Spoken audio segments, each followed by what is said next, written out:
In a world painted only by sound and touch, a young man named Kale stood at the foot of the Dragon's Tooth Mountains.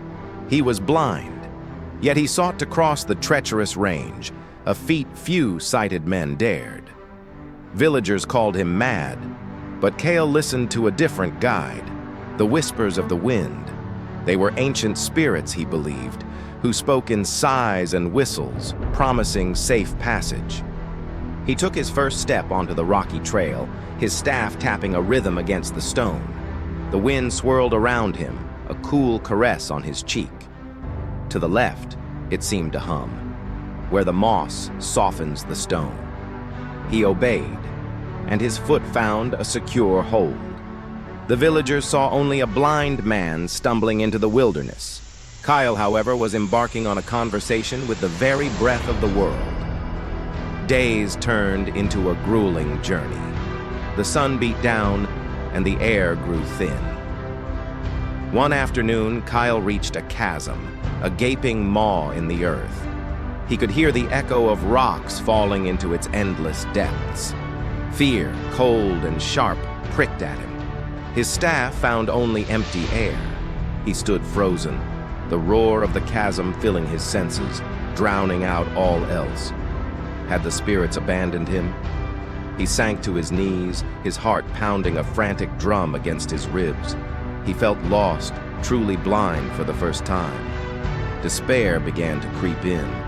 But then a gentle breeze stirred, carrying the scent of pine from the other side. It wasn't a command, but a soft, encouraging nudge.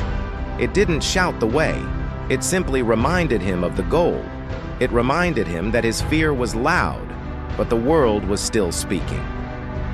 Taking a deep breath, Kale calmed his racing heart. He began to listen again, not just with his ears, but with his entire being. He felt the subtle shifts in air pressure, the way the wind flowed around the obstacle. It guided him not directly across, but along the edge of the chasm to a place where the gap narrowed, spanned by a fallen ancient log. His hands, trembling at first, explored its rough, wide trunk. It was a bridge he never would have found if he had only listened to his fear. As he shuffled carefully across, the wind held him steady, a supportive hand on his back. On the other side, relief washed over him, sweet and profound. He hadn't just crossed a chasm, he had conquered the abyss within himself.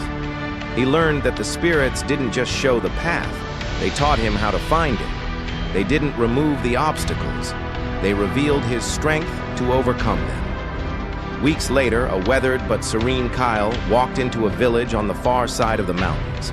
The locals stared, amazed, as the tale of the blind traveler who crossed the Dragon's Tooth spread. They asked him how he saw the path. Kale simply smiled and pointed to his heart. "The world offers many paths," he said, "but the truest direction is the one you find when you learn to listen to the silence within. It's your own inner vision that lights the way, even when your eyes see only darkness." His journey wasn't about reaching a destination. It was about discovering that the most reliable compass we will ever have lies within our own spirit, patiently waiting for us to trust it. Thank you so much for watching. If this story resonated with you, please give it a like.